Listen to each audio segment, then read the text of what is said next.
할렐루야. 오늘 또 주님의 은혜와 평강이 여러분 가운데 충만하시기를 축원합니다. 우리는 보통 사랑과 평화라는 말을 참 좋아합니다. 사랑과 평화 없이 인간은 결코 행복하게 살 수 없는 겁니다. 특별히 마음의 평화가 없이 인간은 행복할 수가 없는 거예요. 돈이 많다고 해도 마음의 평화가 없으면 그 돈은 금방 잃어버리고 말 것입니다. 또 권력이 많다고 해도 그 마음에 평화가 없다면 무슨 소용이 있겠습니까? 그런데 그 평화를 이루어가는 무기, 방법은 곧 사랑입니다. 그런 거로 오늘 또 여러분에게 사랑과 평화가 넘침으로 말미암아 오늘의 하루의 삶도 아름답고 또 승리하는 삶이 되시기를 주님의 이름으로 간절히 축원합니다. 오늘 아침 하나님께서 우리에게 허락해 주신 말씀은 빌립보서 4장 8절에서 13절 말씀입니다. 마지막으로 형제자매 여러분, 무엇이든지 참된 것과 무엇이든지 경건한 것과 무엇이든지 옳은 것과 무엇이든지 순결한 것과 무엇이든지 사랑스러운 것과 무엇이든지 명예로운 것과 또 덕이 되고 칭찬할 만한 것이면 이 모든 것을 생각하십시오. 그리고 여러분은 나에게서 배운 것과 받은 것과 듣고 본 것을 실천하십시오. 그리하면 평화의 하나님께서 여러분과 함께 하실 것입니다. 나를 생각하는 마음이 여러분에게서 지금 다시 일어난 것을 보고 나는 주님 안에서 크게 기뻐하였습니다. 사실 여러분은 나를 항상 생각하고 있었지만 그것을 나타낼 기회가 없었던 것입니다. 내가 궁핍해서 이렇게 말하는 것이 아닙니다. 나는 어떤 처지에서도 스스로 만족하는 법을 배웠습니다. 나는 비천하게 살 줄도 알고 풍족하게 살 줄도 압니다. 배부르거나 굶주리거나 풍족하거나 궁핍하거나 그 어떤 경우에도 적응할 수 있는 비결을 배웠습니다. 나에게 능력 주시는 분 안에서 나는 모든 것을 할 수 있습니다. 아멘. 우리가 어제 아침에 말씀을 같이 묵상하면서 항상 기뻐하고 모든 사람에게 관용을 베풀고 그리고 그 마음속에 늘 감사하는 사람이라면 주님께로부터 주어지는 초월적인, 그러니까 절대적 평화가 주어질 것이란 말씀을 같이 나누었습니다. 이 초월적, 절대적이라고 하는 것은 그에게 어떤 것도 그 평화를 빼앗아갈 수 없는 초월적인 절대적인 평화라 하는 것이에요. 그러니까 항상 기뻐하는 사람에게는, 그리고 모든 사람에게 관용을 베푸는 사람에게는, 범사에 감사하는 사람에게는 그 누구도 그 마음의 평화를 빼앗아 갈 수가 없는 겁니다. 더군다나 주님이 주시는 평화를 그 누구가 그것을 빼앗아 갈 수가 있겠습니까? 그런데 오늘 본문에서는 사도 바울이 한 걸음 더 나가서 이 평화를 주시는 평강의 주께서 너희와 함께 계시리라 이렇게 말씀하고 있습니다. 9절 말씀에 보면 그리고 여러분은 나에게서 배운 것과 받은 것과 듣고 본 것들을 실천하십시오. 그리하면 평화의 하나님께서 여러분과 함께 하실 것입니다. 그랬어요. 평화의 하나님이 여러분과 함께 할 것인데 그 앞에 전제가 있습니다. 나에게서 배운 것과 받은 것과 듣고 본 것을 실천하라 하는 말씀이에요. 우리가 앞에서 야고보서를 묵상하면서 야고보의 그 유명한 말, 야고보서 2장 26절 말씀에 영혼이 없는 몸이 죽은 것과 같이 행함이 없는 믿음은 죽은 것이다 그랬어요. 그렇잖아요. 영혼이 없는 몸은 죽은 것이죠. 또 이런 말도 있지 않습니까? 영혼 없는 말은 하나만 하다 하는 말도 있지요. 이와 같이 행함이 없는 믿음은 죽은 것과 같다. 있으나마나다 하는 말씀입니다. 사랑하는 성도 여러분, 신앙이라고 하는 건 말에 있지 않습니다. 신앙이라고 하는 건 어떤 구호나 결단이나 각오에 있지 않습니다. 지식이나 철학에 있지 않아요. 신앙이라고 하는 것은 행동하는 양심처럼 행동하는 신앙이어야 하는 것이에요. 말씀으로 변화가 되고 마음의 변화를 일으켜서 행동이 변화가 되어야 한다는 말씀입니다. 다시 말씀드리지만 우리의 신앙은 그저 구호가 아닙니다.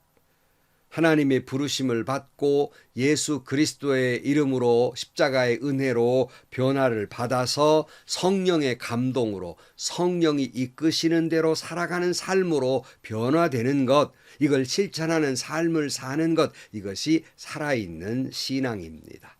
여기서 배우고 받고 듣고 본바를 실천하라 그랬는데 그게 뭘까? 바로 앞절에 이와 같은 말씀들이 있습니다. 8절에 보면 마지막으로 형제자매 여러분, 무엇이든지 참된 것과 무엇이든지 경건한 것과 무엇이든지 옳은 것과 무엇이든 순결한 것과 무엇이든 사랑스러운 것과 무엇이든지 명예로운 것과 또 덕이 되고 칭찬할 만한 것이면 이 모든 것을 생각하십시오 그랬어요. 자, 여기서 이 한 절 말씀 속에서 무엇에든지라는 말이 7번 등장하고 있어요. 그러니까 모든 일을 이렇게 하라 하는 말이에요.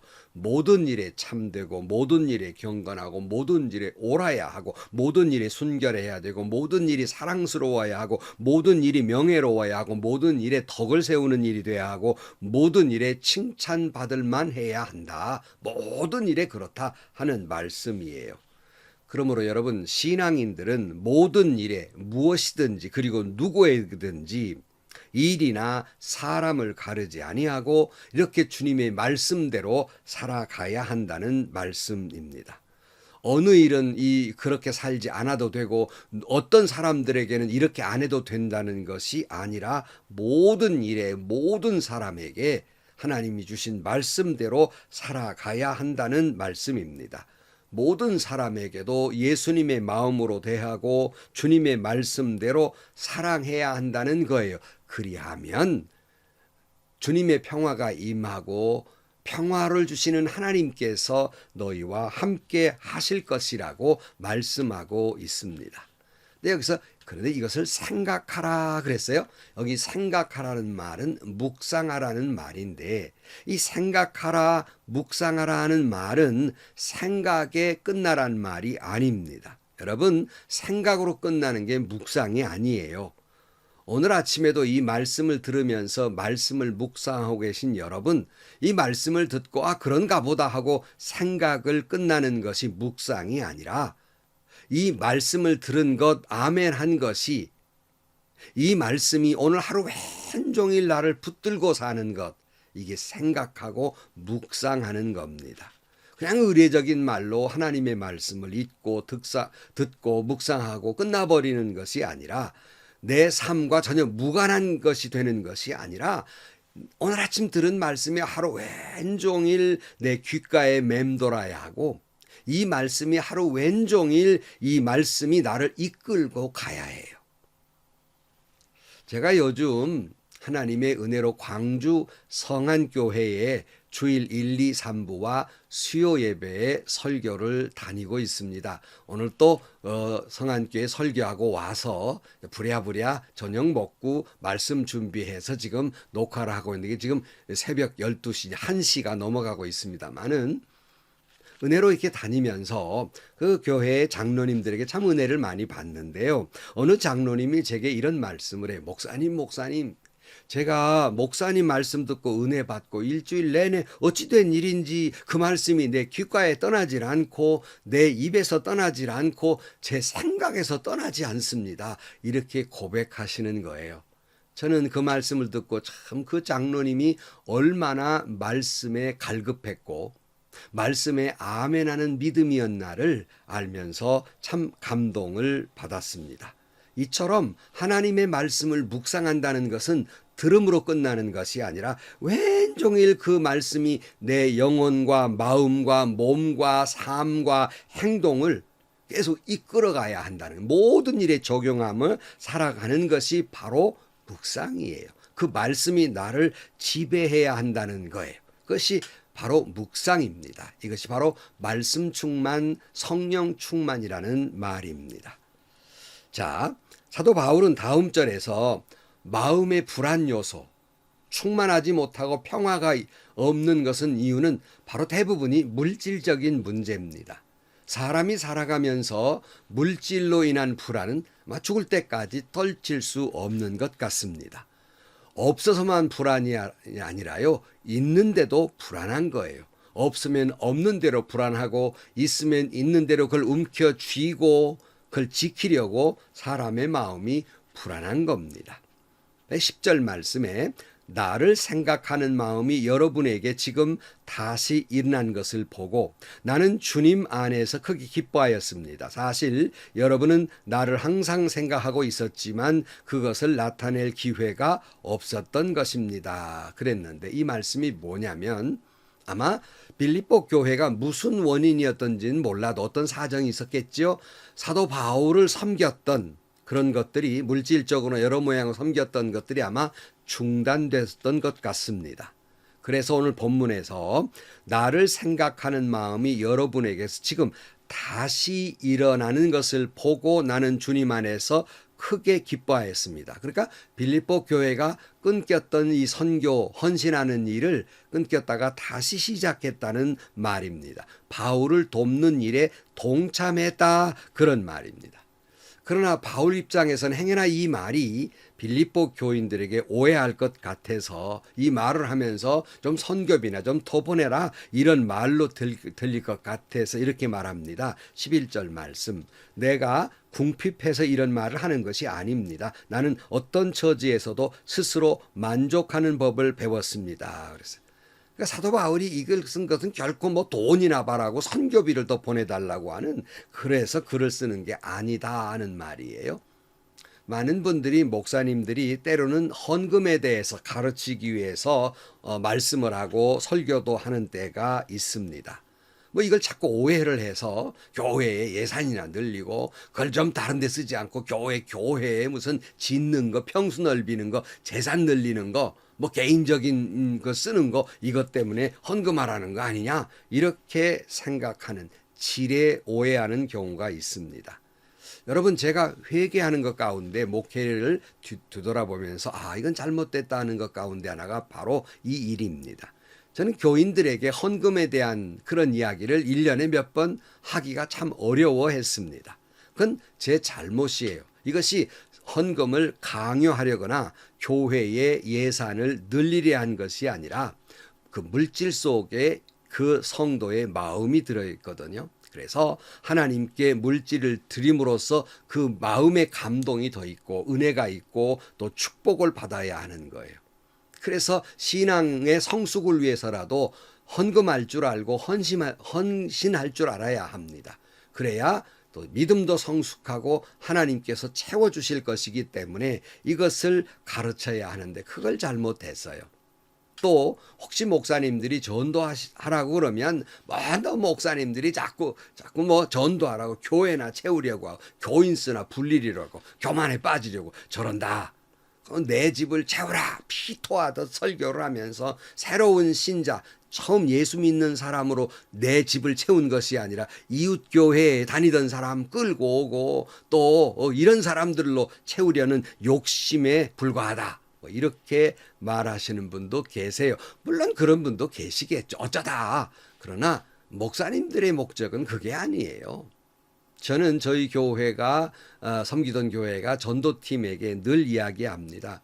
전도는 우리 교회 나오세요가 아닙니다. 전도는 예수 믿으세요입니다.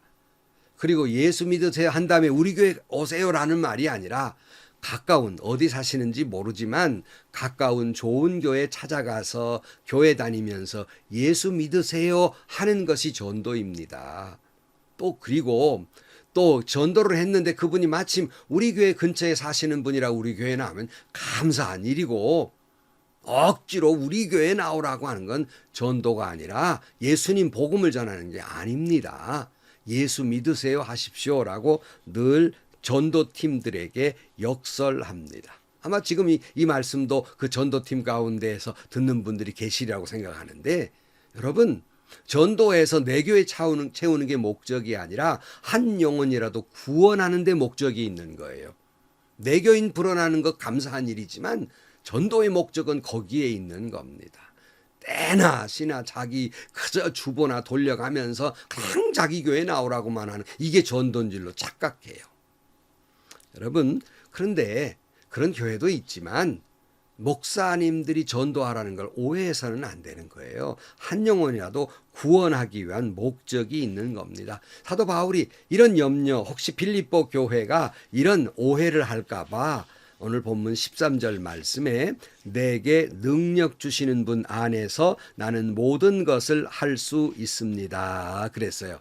이 많은 성도들이 아주 가장 좋아하는 말씀 가운데 하나이잖아요. 내게 능력 주시는 자 안에서 나는 모든 것을 할 수 있습니다. 근데 이 말씀에 오해가 있어요. 마치 이 말씀이 초능력을 말하고 있는 것처럼 잘못 생각하는 분들이 많이 있습니다. I can do it. 할 수 있다. 안 되면 되게 하라. 뭐 능력 주셔서 모든 거 할 수 있다. 뭐 이렇게 강조를 합니다. 여기 보면 내가 할 수 있다는 말 아니에요. 내게 능력 주시는 분 안에서. 그러니까 주님이 주시는 능력으로 내가 하는 것이지 내가 할 수 있는 것이 아니란 말이에요.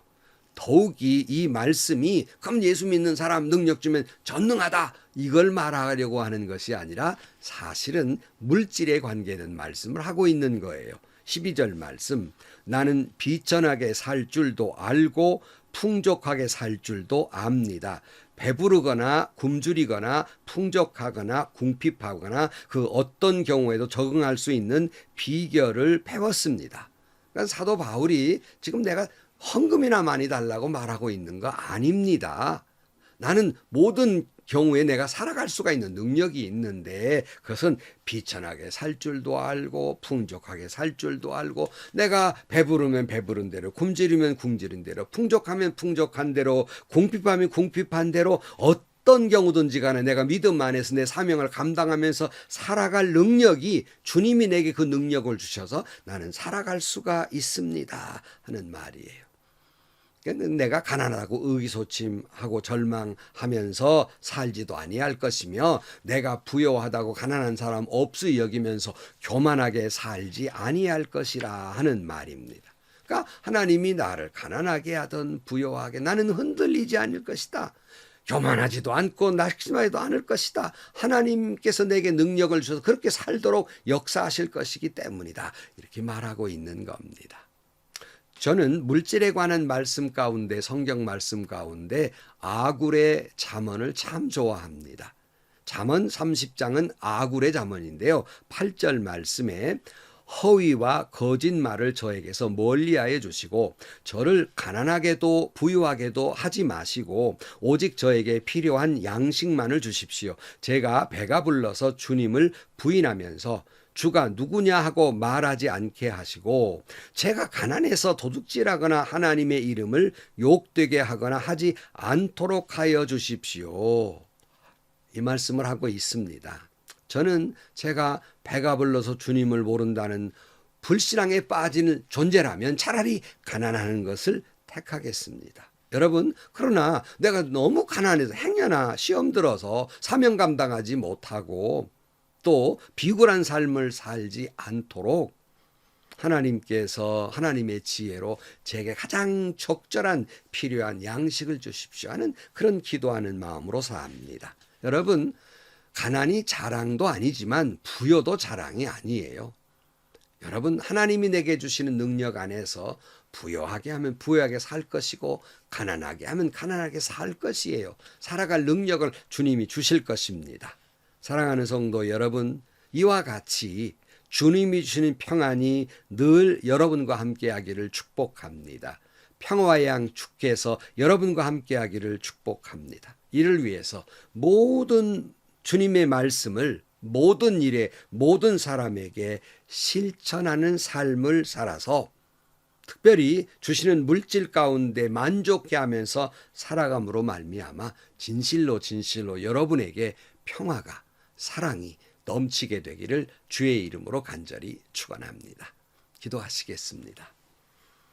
하나님 아버지, 우리가 인간으로 살면서 돈이라고 하는 건 필요한 도구이기에 때로는 돈에 또 욕심을 부리는 어리석음도 저희들에게 있습니다. 주님, 아굴의 잠언처럼 저희들의 행여나 부요해서 주님을 모른다 부인하지도 말게 하시고 너무 가난해서 주님의 영광에 가리우는 일이 없게 하여 주옵소서.